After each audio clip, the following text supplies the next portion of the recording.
na praznik Svetoga Zosima, kada u ovaj dan svake godine po tradiciji koju su ovdje uveli ruski monasi, presvlačimo mošti svetitelja i u litiji ih nosimo u njegovu svetu isposnicu.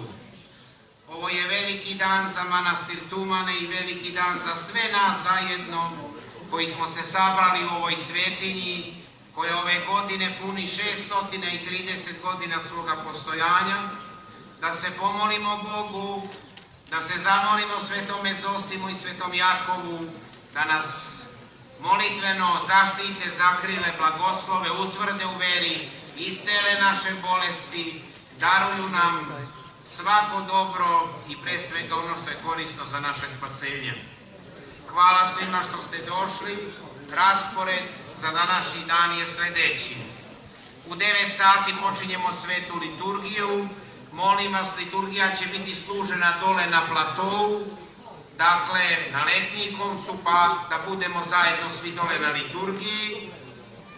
Posle svete liturgije doći ćemo ovde u hram, bit ćete vi toliko ljubazni da ćete da nas propustite, da dođemo da iznesemo mošti svetitelja, presvući ćemo ih dole pred narodom ispod Letnjikovca, nemoj da se brinete, bit ćete svi tu blizu Svetoga Zosima, jer on jeste vaš i naš duhovni roditelj ovde da nas štiti i čuva sve. Potom ćemo u litiji da odemo do njegove svete isposnice, da se Bogu pomolimo i da od sveca zatražimo blagoslov.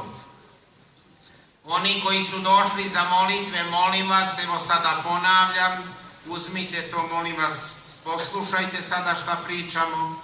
Dakle, uzmite jednu sveću za molitvu, tu ćete sveću držati posle liturgije u vreme molitve, ona će ostati posle u oltaru i na polijeleju manastirske crkve da gori za vaše zdravlje. Ponesite iz manastira vodu sa izvora Svetog Zosima u flašicama, nju pijete, umivate se, prskate kuću, stavljate u hranu pa se sva pojede. Ponesite i ulje iz kandila Svetoga Zosima i Svetog Jakova, njime se pomazujete u vidu krsta, stavljate u hranu pa se sva pojede na neko bolno mesto. Ja vas molim, odežde će biti deljene na 2 mesta, ovde u hramu i kod moštiju, kod isposnice Svetog Zosima. Vođe grupe neka uzmu u obzir da će u 15 časova po dogovoru oni koji su se prijavili na vreme dobiti delove odežde već pripremljene.